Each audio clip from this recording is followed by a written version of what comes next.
तमाम देखने वाले उम्मीद है खैरियत से होंगे। एक ग्रुप बनाया है जिसका नाम है अवामी इत्तेहाद कराची, जिनके बानी और जिनके उस्ताद मोहतरम जनाब एडवोकेट जमील अहमद चन्ना साहब हाई कोर्ट से, उनके सरपरस्ती में ये ग्रुप बनाया है। इस ग्रुप का मकसद ये है कि कराची के जितने भी अवाम हैं, अवामी मसाइल जो भी हैं, उन पर बात करना, उन मसाइल से हुक्मरानों को जगाना, ये हमारा मिशन और हमारा मकसद है। इसमें हमें किसी किस्म की सियासत नहीं करनी, हमारा ना वोट लेना है, ना सीट लेना है, ना किसी से कोई और लालच है हमारा। इस ग्रुप का मकसद सिर्फ एक ही है कि जहाँ गरीब आवाज़ की आवाज़ नहीं सुनी जाती है, उस आवाज़ के लिए इंशाल्लाह हम शाना बशाना खड़े होंगे। इसके लिए हम पूरे कराची में वर्क करेंगे इंशाल्लाह।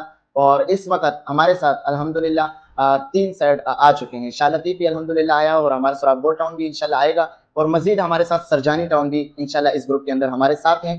और इस ग्रुप का मकसद एक ही है कि जहाँ आपकी आवाज़ नहीं सुनी जाती, वहाँ इंशाल्लाह आपकी एक कॉल पर हम तमाम दोस्त वहाँ पहुँचेंगे और जो मसला है उसको हल करने की कोशिश करेंगे। अवामी नुमाइंदे जो होते हैं, पॉलिटिकल जो या हुक्मरान होते हैं, उन लोगों को जगाएँगे और अपने मसाइल हल करवाएँगे। हमारा कोई सियासी काम नहीं होगा, किसी भी सियासी लोगों के खिलाफ बात करना या बदतमीज़ी करना या तनकीद करना, ये हमारा काम नहीं है। हमारा हाँ, तनकीद बराए इस्लाह कर सकते हैं।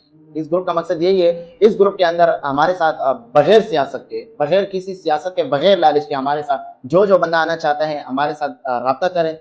और इस ग्रुप के अंदर जो इस मकसद में हमारे साथ इस मिशन में चलने को तैयार है, अल्लाह की रज़ा के लिए, तो हमारा मकसद सिर्फ एक ही है, अवामी इत्तेहाद कराची। पूरे कराची में इंशाल्लाह इस मिशन को बनाएँगे और इंशाल्लाह कामयाबी से इस काम को रोशन करेंगे। अस्सलाम वालेकुम।